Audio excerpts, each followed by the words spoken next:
George Best in motion.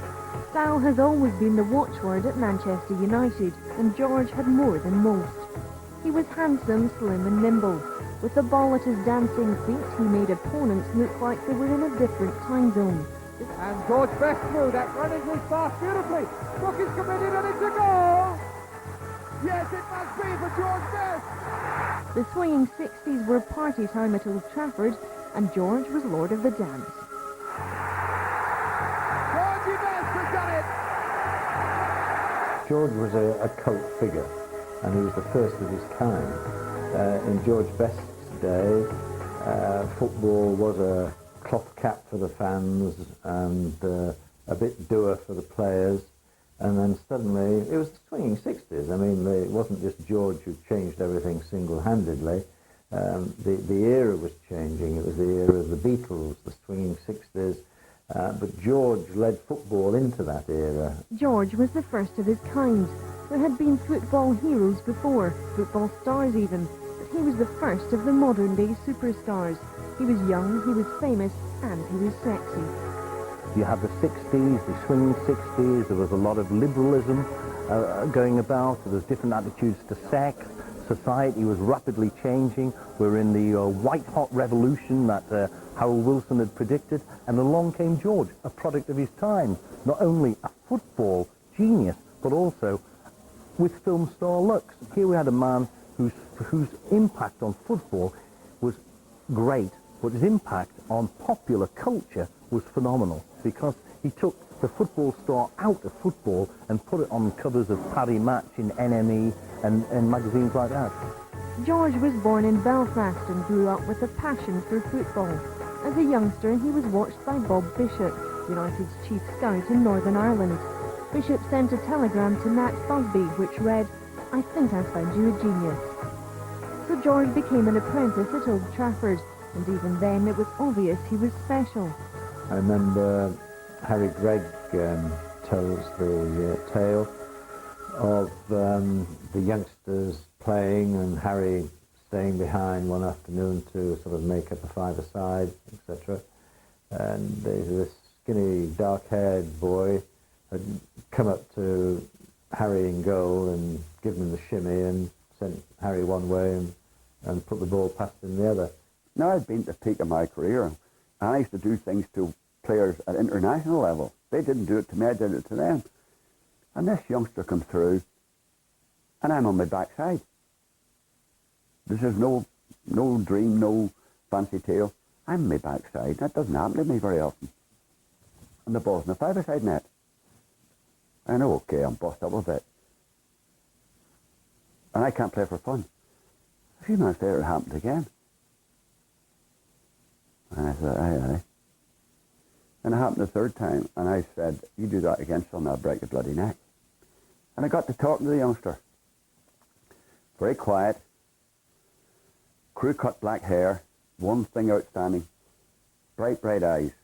And the belief was that the one boy out of that crowd would not get a contract would be George Best, the one we're going to talk about, because he would never pass the ball. And that was a sin and a crime. You take a 2 or 3 on, but not the rest of your own team, the opposition as well. And on the same day, I happened to, by sheer chance, meet the boss. How you doing, big fella? I said, slow, coming on, slow, boss. Blah, blah, blah. By the way, have you seen the youngster at the cliff? What do you mean? The man didn't know what we were talking about, and I didn't expect him to. But I just said, have you seen the youngster? What do you mean? I said, tiny little fella, crew-cut hair, bright eyes. No. I said, boss, that's unbelievable. Met him a few days later, I couldn't tell you how many. And he said, I know the boy you mean now. It's a pity he's too small. The first memory I have is George was coming to a youth team match here against Manchester City, and George was playing in the left wing, and he was incredible. I think they beat City about 4-1 or something, and George was just incredible. And I remember in the stand, and Jack Crompton was there, he was the trainer of the club at the time. I said to Jack, I can't believe that kid. How long's he been here? And Jack says, oh, don't worry, Pat, we know all about him. Don't you worry, we know, everybody at the club knows all about him, and nobody's to go near him and just let him just continue doing what he's doing. Just incredible. He made his debut in September 1963 at home to West Bromwich Albion. United won 1-0. After a short spell in the reserves, he returned to the first team against Burnley. United won 5-1, with George scoring his first goal for the club. Perhaps his greatest game for United came in the European Cup campaign of 1965. When they played Benfica. The first leg was at Old Trafford. United were looking very comfortable at 3-1. Eusebio scored and made it 3-2. So we're taking a narrow one-goal lead to a place like Lisbon. Benfica was a big, big club in those days. And Matt Busby was rightly a little bit nervous about this, and he advised the team to take it steady, play cautiously, a little bit defensively for the first 20 minutes, to take the steam out of Benfica and then start to play a bit. It'll be a hard game to start with, and we hope we'll come through all right. But George wasn't a great tactical player. He played with to his senses. Benfica kicked off with Eusebio, reckoned Europe's best player in evidence, though Manchester United's defence was not to be caught napping. Dennis Law and the rest of Matt Busby's men had only one thought: attack. After 7 minutes, the ball went to George Best. Goal! A shock that to the all-conquering Benfica, unbeaten on this ground for years. But there has to be a start for everything. Best had the ball again. Another goal.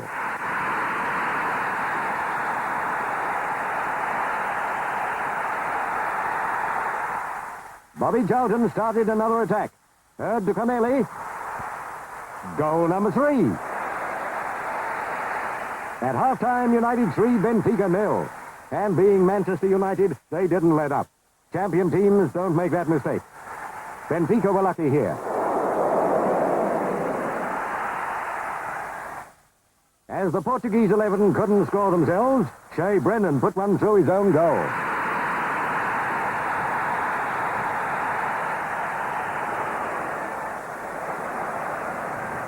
After an unsuccessful Benfica shot, Bobby Charlton was prominent again. A pass found Ferrand. United's 4th goal.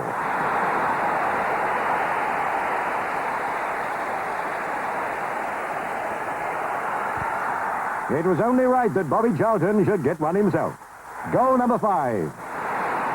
United are in the semi-finals of the European Cup. When we were coming home, George had bought himself a huge sombrero, straw sombrero, and he went to the fag of carrying it through the customs and the passport and on the plane. And then when we got off the plane in Manchester, George put it on the back of his head. Well, as a photo opportunity, a master PR man couldn't have dreamt up anything quite so imaginative as that.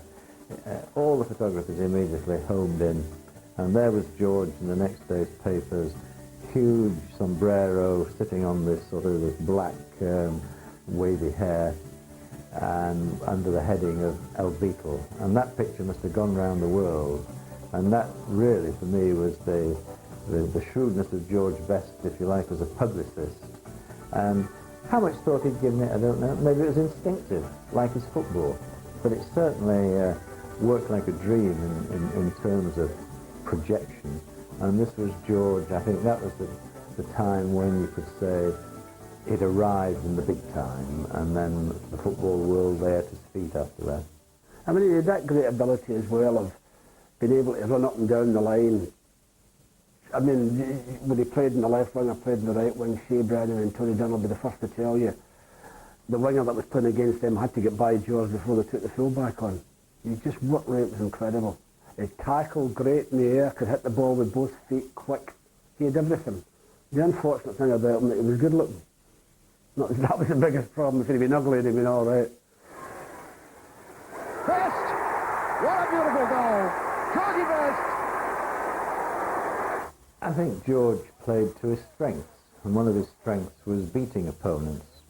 And, okay, there were times when it didn't come off, and you would say, oh, you know, you should have released it, George. And it must have been frustrating for players who were also quality people like Dennis Law and Bobby Charlton, Pat Crone, etc.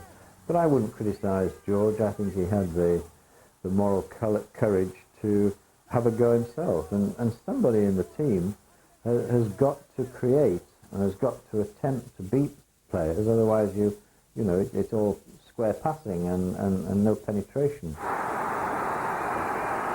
Sadler putting it home. Made for him unmistakably by Best. One of the criticisms frequently levelled at you, George, is that you hold on to the ball too long and therefore invite injury. Bobby Charlton, in fact, has said this publicly. Do you agree with that?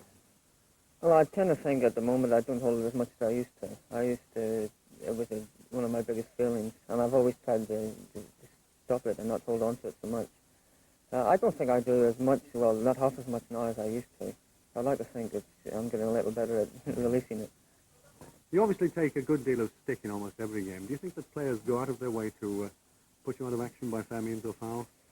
No, I've said this a lot of times. I think 99% are quite fair, but you'll always get the 1% who, if they're not good enough, they've got to find other ways of doing it. Bobby Charlton tells that story of one occasion where George showed him the ball and but didn't give it, and went on running, and he sort of worked himself from the middle of the field out to the wing, and then started making his way back again, beating players, and Bobby was all set to sort of run into space for the pass, and I thought, oh, blow it, I'm not going to be his fall guy again. And he watched George go on and was saying, you greedy little George, what a great goal. The game at the end of normal time was 1-1, and it was Benfica who'd equalised, and I think it was Benfica who were feeling sort of on top, if you like, and their graph was going up. United looked a bit tired, etc. And then with the extra time rolling by, it was George who broke loose and ran again, another of those brilliant. As Matt Busby said, you know, great players have great games in the great games. And when it came to the big games, George was never found wanting.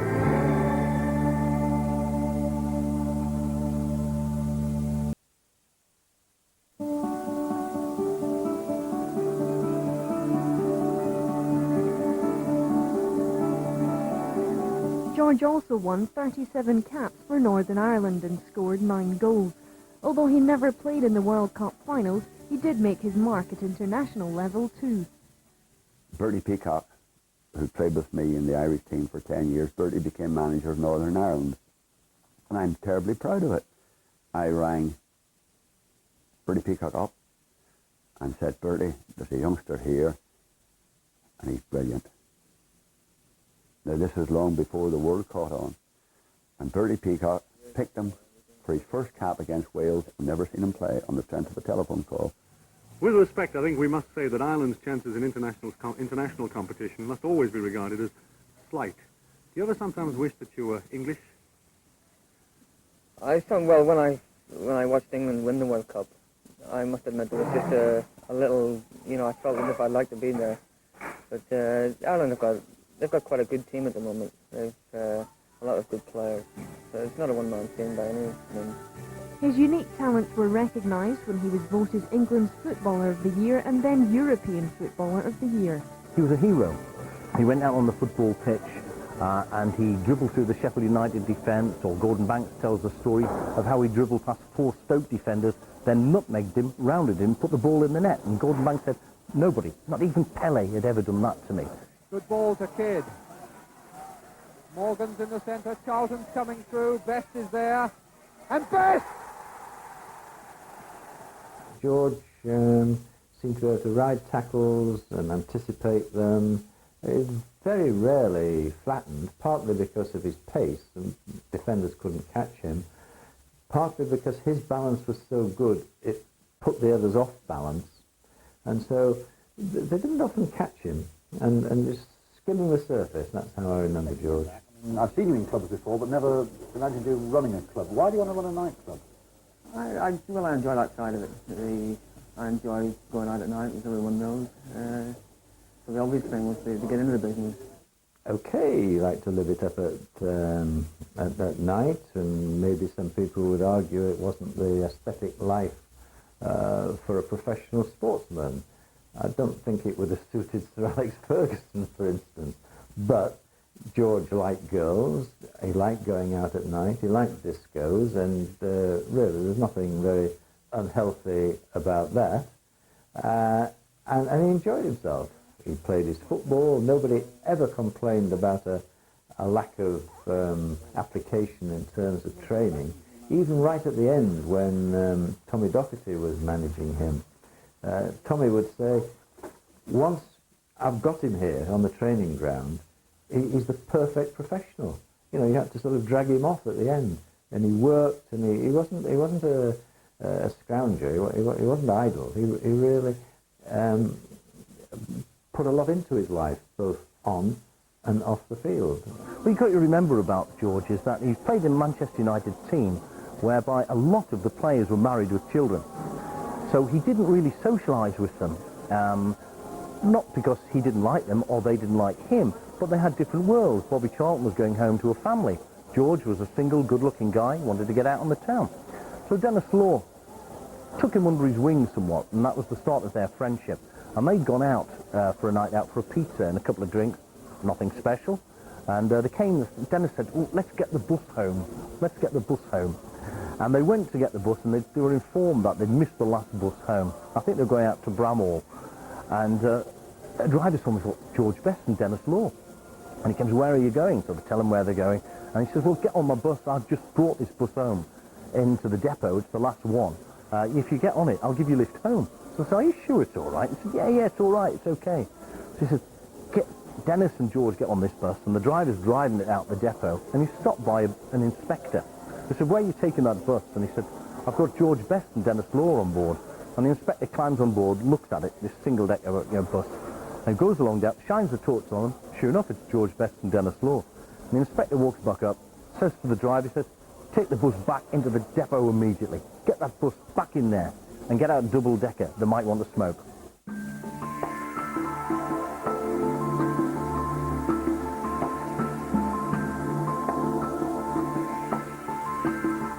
I think Matt Busby really did care for George.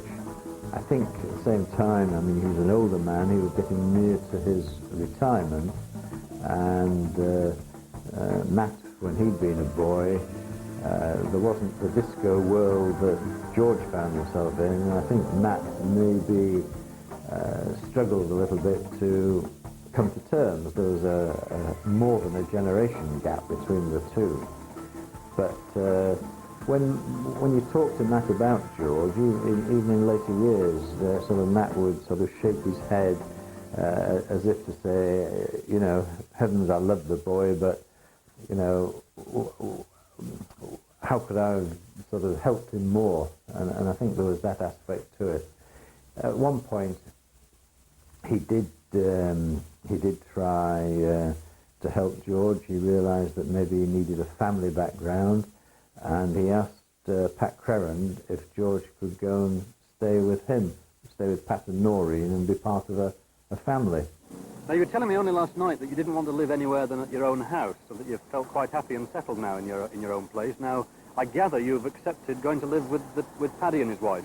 Yeah, I've said I'll move in with Paddy and try and settle down a bit more. And Paddy's a great lad, you know, and he's very kindly offered to try and make me relax and feel a bit more at home for a few months, so I'm going to move in with him. Have they put a time limit on this?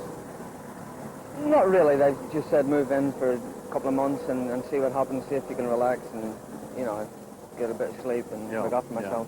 Yeah. Is Paddy going to have to go around with you and put a curfew on you, or just report what time you come home, or what? Not really. It's just, I suppose, to make me feel more at home, you know, and a bit more relaxed. Obviously, he'll make a note of the times I come in and be a bit strict with me, you know. You expect that, do you? I expect that. I don't mind. I've come back and I've been having early nights anyway, so and I've been enjoying the training, so I'm quite looking forward to it.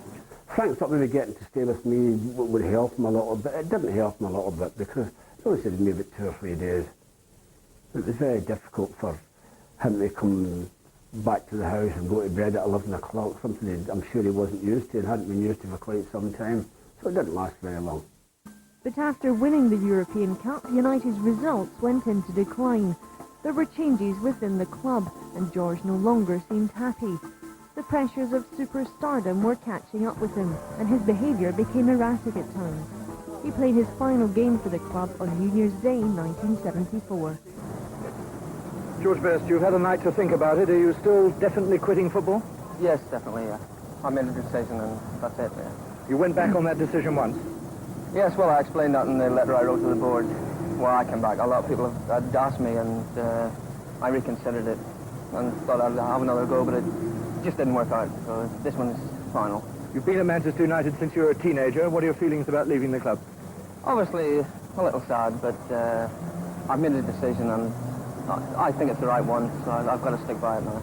I'm not glad to see the batter George Best. I'd much rather he'd stayed and played well for us and tried hard and got us out of this trouble, but it wasn't to be.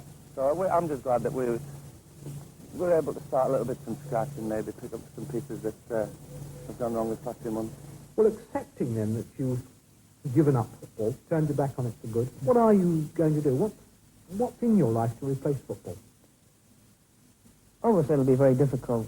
I love playing the game, but things weren't going too well for me, and I thought it was better to get out of it. So now I've just got to try and start a business career, and I've had a lot of offers. They've asked me to do films, which I'm not too keen on, really. So I'm just hoping that the business things that I'm starting will go well for me. There was a period as he was sort of going on the up, where I think it was for 5 seasons, he was almost an ever-present. Very rarely missed a game. I think of those 5 seasons, if I remember rightly, 2 he was an ever-present. One other season he missed 1 game, and the other couple of seasons he missed maybe 2 or 3 games.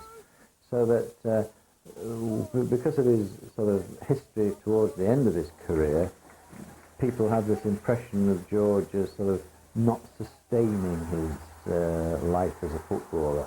But in fact, for so many years, he sustained it better than most, because he hardly missed a game. He was. I talked earlier about him riding tackles and escaping the lunges of players because of his great ability. So he was very rarely injured. He had a good engine himself. Didn't suffer losses of form.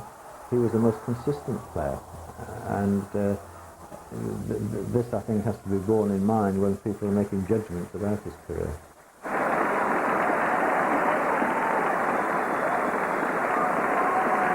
George tells that story himself about being in London and staying overnight with a glamorous Miss Great Britain on his arm. And I think he'd been out at night at a club.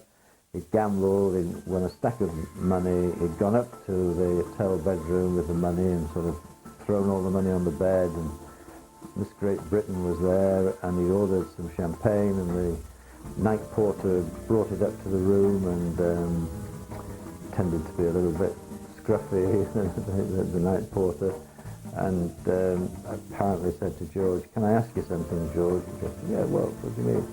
And the porter said, "Where did it all go wrong, George?"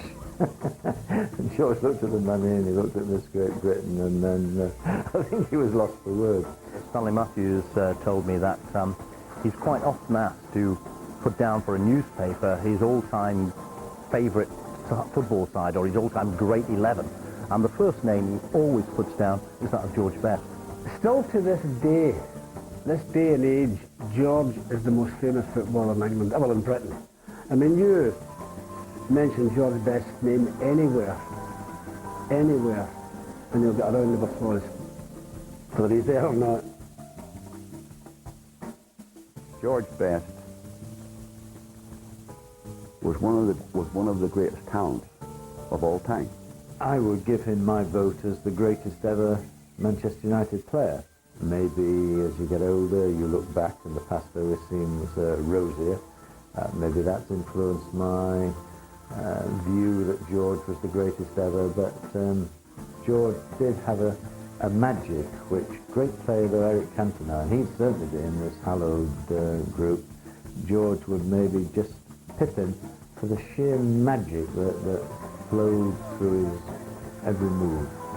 Yes, he rolled it in! This incredible player!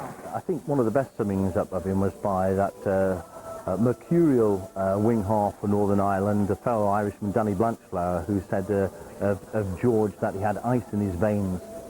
And I think that basically sums him up very, very well, because under pressure, with fullbacks surrounding him, George was as cool as a cucumber on the pitch, and he made the difficult things look easy. And it's you know, a lot of people talk about genius and blessed with genius, but I firmly believe that George Best was blessed with football genius. Statistics can often be misleading, but it's well worth remembering that although George was only 27 when he left United, he enjoyed more than 10 years at the top of his profession.